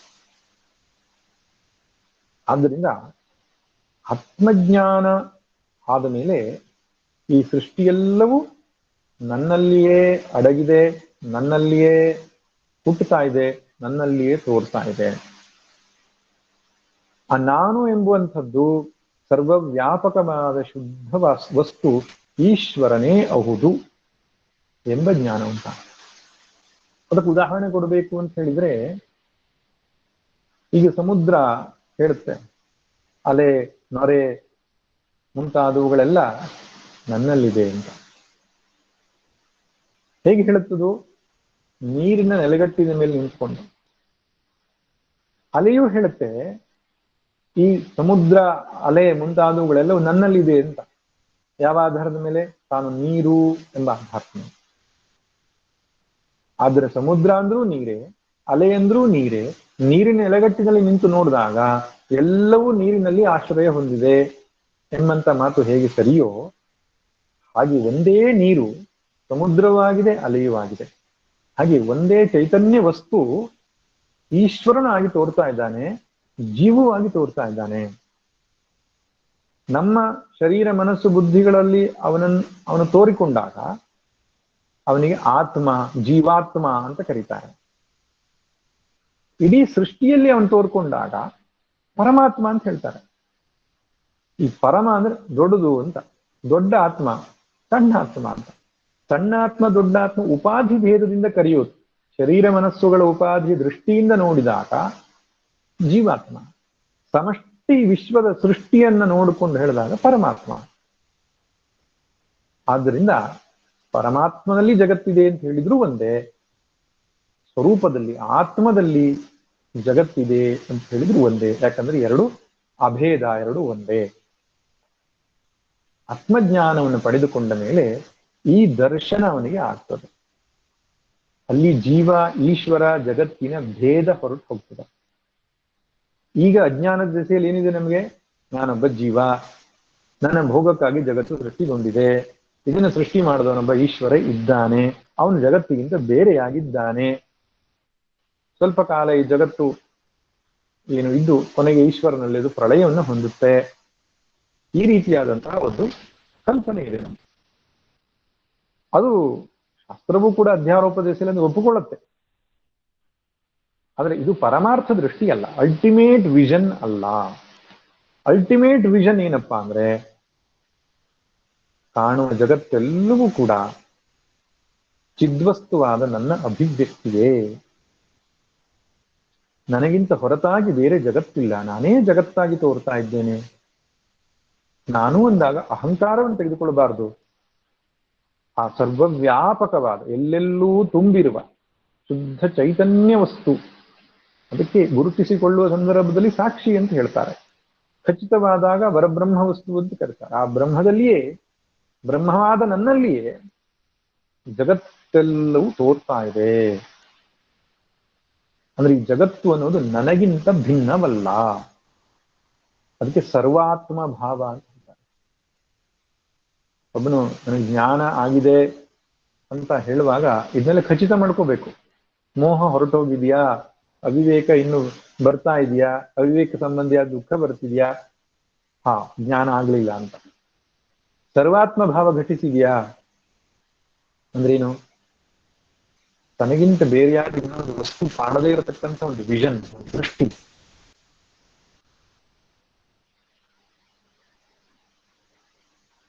ಅದು ಬಂದಿದ್ರೆ ಅವನ ಆತ್ಮನ ಎದೆಸಿನ ಮೇಲೆ ನಿಂತುಕೊಂಡಿದ್ದಾನೆ ಅಂತ. ಅದರಿಂದ ಏನ್ ಪ್ರಯೋಜನ ಸ್ವಾಮಿ? ಅಭಯಂ ಪ್ರತಿಷ್ಠಾಂ ವಿಂದತೆ, ಅಭಯತ್ವ ಪ್ರಾಪ್ತಿ, ಭಯ ಸಂಪೂರ್ಣ ನಿವೃತ್ತಿ ಆಗ್ತದೆ ಸರ್ವಾತ್ಮ ಭಾವ ಬಂದ ಮೇಲೆ. ತನಗಿಂತ ಬೇರೆಯಾದ ಇನ್ನೊಂದು ವಸ್ತುವೇ ಇಲ್ಲ ಅಂತ ಆದಾಗ ಯಾವುದಕ್ಕೆ ಭಯ ಪಡಲಿ? ಭಯ ಬರುವುದೇ ದ್ವಿತೀಯಾದ್ ವೈ ಭಯಂ ಭವತಿ, ಎರಡನೇದು ಕಾಣಿಸ್ಕೊಂಡಾಗ ಭಯ ಬರುತ್ತೆ. ಅಲ್ಲಿ ಎರಡನೇದೇ ಇರಲ್ಲ, ಅವನಿಗೆ ಇರೋದೊಂದೇ ವಸ್ತು. ಇದು ಜ್ಞಾನದ ಎರಡನೇ ಪ್ರಯೋಜನ. ಸರ್ವಾತ್ಮ ಭಾವ ಅಂತಲೂ ಕರಿಬಹುದು, ಅಥವಾ ಜೀವ ಬ್ರಹ್ಮ ಐಕ್ಯ ಬೋಧ ಅವನಿಗೆ ಉಂಟಾಗ್ತದೆ. ಅದರ ಫಲವಾಗಿ ಅಭಯ ಪ್ರಾಪ್ತಿ ಆಗ್ತದೆ. ಮೃತ್ಯುವು ಭಯ ಪಡಲ್ಲ ಅವನು. ಮೃತ್ಯು ಅಂದ್ರೆ ಏನು? ಒಂದು ಪರಿಣಾಮ ಅಷ್ಟೇ. ಶರೀರ ಅನ್ನುವಂಥದ್ದು ಒಂದು ಸ್ಥಿತಿಯಿಂದ ಇನ್ನೊಂದು ಸ್ಥಿತಿಗೆ ಪರಿಣಾಮ ಹೊಂದುವಂಥದ್ದು. ಪರಿಣಾಮ ನಿತ್ಯ ನಡೀತಾ ಇದೆ ಸೃಷ್ಟಿಯಲ್ಲಿ. ಪ್ರತಿ ಕ್ಷಣವೂ ಶರೀರ ಸಾಯ್ತಾನೆ ಇದೆ. ಅದು ಸಂಪೂರ್ಣ ಶಿಥಿಲವಾಗತಕ್ಕಂತಹ ಒಂದು ಪರಿಣಾಮ ಅಷ್ಟೇ ಹೊರತು ಮೃತ್ಯುವಿಗೂ ಭಯಪಡಲ್ಲ. ಕಳೆದುಕೊಳ್ಳೋದು ಯಾವುದು? ಯಾರ ಬಗ್ಗೆ ರಾಗದ್ವೇಷ ಇಲ್ಲ. ತನ್ನ ಕೈಯನ್ನೇ ಇನ್ನೊಂದು ಕೈಗೆ ಹೊಡೆದಾಗ ಪೆಟ್ಟಾದ್ರೆ ಯಾವುದಕ್ಕೆ ಶಿಕ್ಷಿಸುದು? ಇರುವುದೆಲ್ಲ ನಾನೇ ಅಲ್ವೇ? ಅದ್ಭುತವಾದಂತಹ ಒಂದು ಭಾವ ಸಹಜವಾಗಿ ಜಾಗೃತವಾಗ್ತದೆ. ಯಾಕಂದ್ರೆ ವಿಷನ್ ಇಸ್ ಕಂಪ್ಲೀಟ್, ಪೂರ್ಣ ದೃಷ್ಟಿ ಬಂದಿದೆ ಅವನಿಗೆ. ಇನ್ನು ಮುಂದಿನ ಶ್ಲೋಕದಲ್ಲಿ ಇನ್ನೊಂದು ಅದ್ಭುತವಾದ ಮಾತನ್ನು ಹೇಳ್ತಾನೆ. ಜ್ಞಾನದ ಫಲ. ಅಪಿ ಚೇದಸಿ ಪಾಪೇಭ್ಯ ಸರ್ವೇಭ್ಯ ಪಾಪಕೃತ್ತಮಃ ಸರ್ವಂ ಜ್ಞಾನಪ್ಲವೇ ನೈವ ವೃಜಿನಂ ಸಂತರಿಷ್ಯಸಿ. ಸಕಲ ಪಾಪಗಳು ಅವನಿಗೆ ನಾಶ ಆಗುತ್ತದೆ ಅಂತ ಹೇಳ್ತಿದ್ದಾನೆ. ಜ್ಞಾನ ಪೂರ್ವ ಕಾಲದಲ್ಲಿ ತಾನು ಮಹಾಪಾಪಿಯೇ ಆಗಿದ್ದರೂ ಕೂಡ ಎಂತಹದೇ ಪಾಪವನ್ನೇ ಅವನು ಮಾಡಿದ್ರೂ ಕೂಡ ಜ್ಞಾನ ಯಾವ ಸಂದರ್ಭದಲ್ಲಿ ಉಂಟಾಯಿತೋ ಅಲ್ಲಿಂದ ಮುಂದಕ್ಕೆ ಅವನ ಪಾಪಗಳೆಲ್ಲ ನಾಶವಾಗಿ ಹೋಗುತ್ತವೆ. ಅಂದ್ರೆ ಸರ್ವ ಪಾಪ ಕ್ಷಯ, ಇದು ಜ್ಞಾನದ ಫಲ. ಕಪಿಚೇತ್ ಅಸಿ ಪಾಪೇಭ್ಯ ಸರ್ವೇಭ್ಯ ಪಾಪಕೃತ್ತಮ, ಅಂದ್ರೆ ಸರ್ವೇಭ್ಯ ಪಾಪೇಭ್ಯ ಪಾಪಕೃತ್ತಮ. ಅಪಿಚೇತ್, ಒಂದೊಮ್ಮೆ ನೀನು ಅಂದ್ರೆ ಅರ್ಜುನ ಒಂದು ಎಕ್ಸಾಂಪಲ್ ಆಗಿಟ್ಟುಕೊಂಡು ಒಬ್ಬ ಸಾಧಕನು ಅಂತ ತೆಗೆದುಕೊಳ್ಳು. ಒಬ್ಬ ಸಾಧಕನಾದವನು ಒಂದೊಮ್ಮೆ ಸಕಲ ಪಾಪಗಳಲ್ಲಿ ಶ್ರೇಷ್ಠ ಪಾಪಗಳನ್ನು ಮಾಡಿ ಪಾಪಕೃತ್ತಮಃ ಅಂತ ಕಂಪ್ಯಾರಿಟಿವ್ ಡಿಗ್ರಿಯಲ್ಲಿ ಹೈಯೆಸ್ಟ್ ಅದ. ಪಾಪಕೃತ್ತರಹ ಪಾಪಕೃತ್ತಮಃ ಅಂದ್ರೆ ಅತ್ಯಂತ ಮಹಾಪಾಪಿ ಅಂತ. ಸಕಲ ಪಾಪಗಳನ್ನು ಮಾಡಿದ್ದಿದ್ರು ಒಂದೊಮ್ಮೆ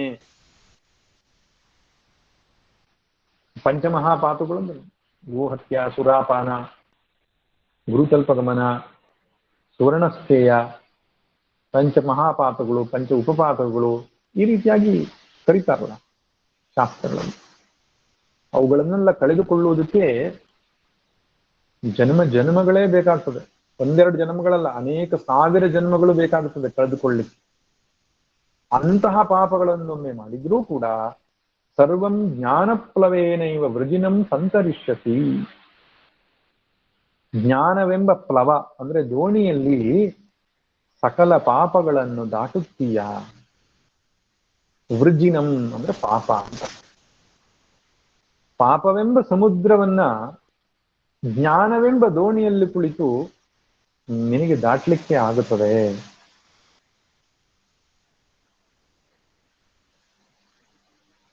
ಅದು ಬಿಟ್ಟರು ಬೇರೆ ಏನ್ ಮಾರ್ಗ ಇದೆ ಪಾಪವನ್ನು ಕಳೆದುಕೊಳ್ಳಿಕ್ಕೆ?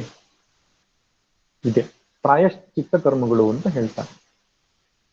ಒಬ್ಬನು ತಿಳಿದೆಯೋ ತಿಳಿದೆಯೋ ಮಾಡಿದಂತಹ ಪಾಪಗಳನ್ನ ತೊಳೆದುಕೊಳ್ಳುವುದಕ್ಕೆ ಪ್ರಾಚೀನರು ಮಾರ್ಗದರ್ಶನವನ್ನ ಕೊಟ್ಟಿದ್ದಾರೆ, ಪಾಪಕ್ಷಾಲನ ಉಪಾಯಗಳನ್ನು ಕೊಟ್ಟಿದ್ದಾರೆ.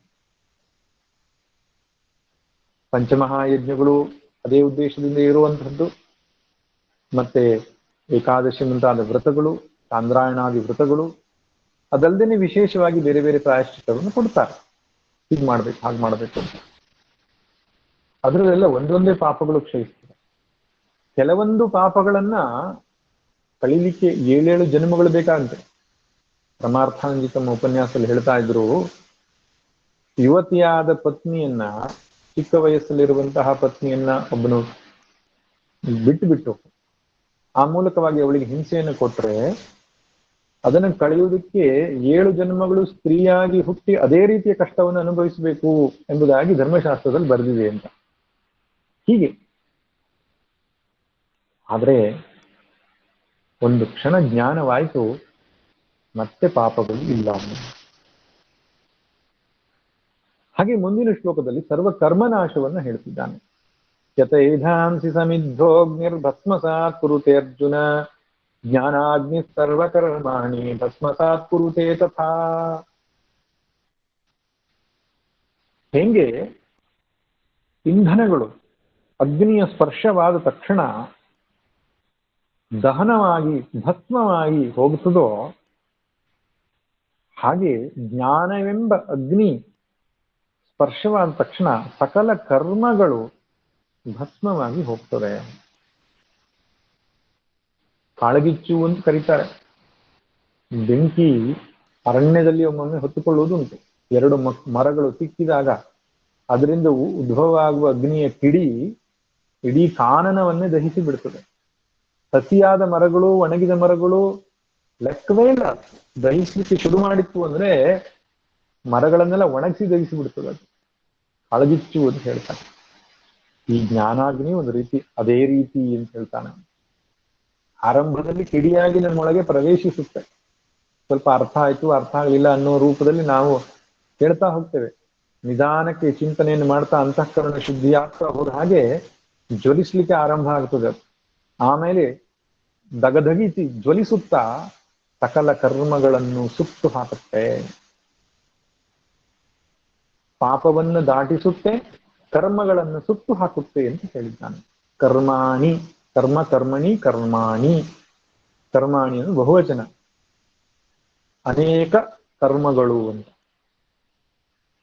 ಪ್ರಸಿದ್ಧವಾಗಿರತಕ್ಕಂತಹ ಸಂಚಿತ, ಪ್ರಾರಬ್ಧ, ಆಗಾಮಿ ಅಂತ ನಾವು ಕರೀತೇವೆ. 3 ರೀತಿಯ ಕರ್ಮಗಳು. ಸಂಚಿತ ಅಂದ್ರೆ ಅನೇಕ ಹಿಂದಿನ ಜನ್ಮಗಳಲ್ಲಿ ಕೂಡಿಟ್ಟಂತಹ ಕರ್ಮರಾಶಿ.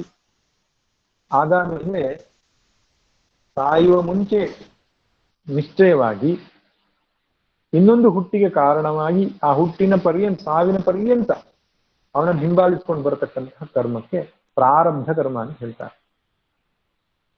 ಒಬ್ಬ ವ್ಯಕ್ತಿ ಸಾಯೋದಕ್ಕಿಂತ ಮುಂಚೆನೆ ಆ ಪ್ರಾರಬ್ಧದ ಬ್ಲೂ ಪ್ರಿಂಟ್, ಮುಂದಿನ ಜನ್ಮ ಅವನು ಎಲ್ಲಿ ತಕ್ಕೊಳ್ಬೇಕು ಅನ್ನೋದು ನಿಶ್ಚಯ ಆಗಿರುತ್ತೆ. ಆ ಪ್ರಾರಬ್ಧದ ಪ್ರಕಾರ ಸುಖ ದುಃಖಗಳು, ಪರಿಸ್ಥಿತಿಗಳು ಅವನಿಗೆ ಬರುವಂತ. ಮತ್ತೆ ಪ್ರಾರಬ್ಧಾನುಸಾರಿಯಾಗಿ ಬದುಕು ನಡೀತಾ ಇರುವಾಗ ಹೊಸತಾಗಿ ತಾನು ಸಂಗ್ರಹಿಸಿದಂತಹ ಪುಣ್ಯ ಪಾಪ ಕರ್ಮಗಳು ಆಗಾಮಿ, ಮುಂದಿನ ಜನ್ಮಕ್ಕೆ ಬರ್ತದೆ. ಆದರೆ ಜ್ಞಾನವಾದಾಗ ಕರ್ಮಗಳೆಲ್ಲ ನಶಿಸಿ ಹೋಗುತ್ತೆ, ಯಾವ ಕರ್ಮಗಳು ಬಾಕಿ ಇರಲ್ಲ. ಒಮ್ಮೊಮ್ಮೆ ಜನರಿಗೆ ಅನಿಸ್ತದೆ ಪ್ರಾರಬ್ಧವನ್ನು ಅನುಭವಿಸಿ ನಾವು ಮುಗಿಸ್ಬಿಡೋಣ, ಹಾಗೆ ಪ್ರಾರಬ್ಧ ಅನುಭವಿಸುವ ಮೋಕ್ಷ ಆಗಬಹುದಲ್ಲ ಅಂತ. ನಾವು ಬರೀ ಪ್ರಾರಬ್ಧ ಅಷ್ಟೇ ಸೀಮಿತ ಅಲ್ವಲ್ಲ, ಮತ್ತು ಆಗಾಮಿ ಹೊಸ ಕರ್ಮ ಮಾಡ್ತೇವೆ. ಅದಕ್ಕಿಂತಲೂ ವಿಶೇಷವಾಗಿ ಸಂಚಿತ ಕರ್ಮದ ದೊಡ್ಡ ರಾಶಿಯೇ ಇದೆ. ಅದನ್ನು ಮುಗಿಸುವಂತಹ ಸಾಧ್ಯತೆ ಇಲ್ಲ. ಆದ್ರೆ ಜ್ಞಾನ ಬಂದ ತಕ್ಷಣ ಅದಕ್ಕೆಲ್ಲ ಕೊಳ್ಳಿ ಇಟ್ಟ ಹಾಗೆ. ಅವಿದ್ಯೆಯೇ ಅಹಂಕಾರಕ್ಕೆ ಕಾರಣ. ಅವಿದ್ಯೆ ನಿವೃತ್ತಿ ಆಯ್ತು, ಅಭಿಮಾನ ನಿವೃತ್ತಿ ಆಯ್ತು, ಕರ್ಮಗಳಿಗೆ ಅವನಿಗೂ ಯಾವ ಸಂಬಂಧವೂ ಇರುವಂಥದ್ದಲ್ಲ. ಹಾಗೆ ಕರ್ಮನಾಶದ ಫಲವನ್ನ ಹೇಳಿದ್ದಾನೆ. ಒಟ್ಟಿನಲ್ಲಿ 4 ಮುಖ್ಯವಾದ ಫಲಗಳನ್ನು ಭಗವಂತನು ಕೊಟ್ಟಿದ್ದಾನೆ: ಮೋಹನಾಶ, ಪಾಪನಾಶ, ಕರ್ಮನಾಶ ಮತ್ತು ಸರ್ವಾತ್ಮ ಭಾವ. ಇಲ್ಲಿ ಕರ್ಮನಾಶವನ್ನು ಹೇಳಿದ್ದಾನೆ, ಪಾಪನಾಶ ಎರಡು ಯಾಕೆ ಹೇಳಿದ್ದಾನೆ? ಒಂದೇ ರೀತಿ ಅರ್ಥ ಅಲ್ವಾ ಅಂದ್ರೆ ಅಲ್ಲ. ಪಾಪ ಅಂದಾಗ ಬರೀ ಪಾಪ ಅಷ್ಟೇ ಅರ್ಥ ಆಗುತ್ತೆ. ಕರ್ಮ ಅಂದಾಗ ಪಾಪ ಪುಣ್ಯ ಎರಡೂ ಅರ್ಥ ಆಗುತ್ತೆ. ನಮಗೆ ಪಾಪ ಹೇಗೆ ಬಂಧನಕ್ಕೆ ಕಾರಣವೋ ಪುಣ್ಯವೂ ಬಂಧನಕ್ಕೆ ಕಾರಣ. ಆದ್ರಿಂದ ಧರ್ಮಾಧರ್ಮಗಳ ಎರಡನ್ನು, ಪುಣ್ಯ ಪಾಪಗಳ ಎರಡನ್ನು ಅವನು ದಾಟ್ತಾನೆ. ಪಾಪನಾಶವಾಯ್ತು, ಪುಣ್ಯ ಉಳ್ಕೊಂಡಿರ್ಲಿಯಪ್ಪ ಅಂದ್ರೆ ಪುಣ್ಯವೂ ಕೂಡ ನಮಗೆ ಸ್ವರ್ಗಾದಿಗಳನ್ನು ಕೊಟ್ಟು ಸುಖದ ಬೇಡಿ, ಸುಖ ಅನ್ನುವಂತ ಒಂದು ಏನು ಪರಿಸ್ಥಿತಿಯ ಬೇಡಿಯನ್ನು ಹಾಕ್ತದೆ. ಅದನ್ನು ಮೀರಿ ನಿಲ್ಲುವುದಕ್ಕೆ ಹೆಸರು ಮೋಕ್ಷ. ಹೆಚ್ಚಿನ ವಿಚಾರವನ್ನ ನಾವು ಮುಂದಿನ ತರಗತಿಯಲ್ಲಿ ನೋಡೋಣ. ಆ ಜ್ಞಾನದ ಸ್ತುತಿಯನ್ನು ಮಾಡಿರತಕ್ಕಂಥ ಭಾಗ ಇವತ್ತು ನಾನು ಹೇಳಿ ಆ ಮೂಲಕವಾಗಿ ಭಗವಂತನ ಶಕ್ತಿಯನ್ನು ಸ್ತುತಿಸಿದೆವು. ಆ ಶಕ್ತಿ ಅನುಗ್ರಹವನ್ನು ಪ್ರಾರ್ಥನೆ ಮಾಡ್ತಾ ಮುಗಿಸೋಣ. ಸರ್ವೇ ಭವಂತು ಸುಖಿನಃ, ಸರ್ವೇ ಸಂತು ನಿರಾಮಯಾಃ, ಸರ್ವೇ ಭದ್ರಾಣಿ ಪಶ್ಯಂತು, ಮಾ ಕಶ್ಚಿತ್ ದುಃಖ ಭಾಗ್ ಭವೇತ್. ಓಂ ಶಾಂತಿ ಶಾಂತಿ ಶಾಂತಿ. ಹರಿ ಓಂ. ಶ್ರೀ ಗುರುಭ್ಯೋ ನಮಃ. ಹರಿ ಓಂ.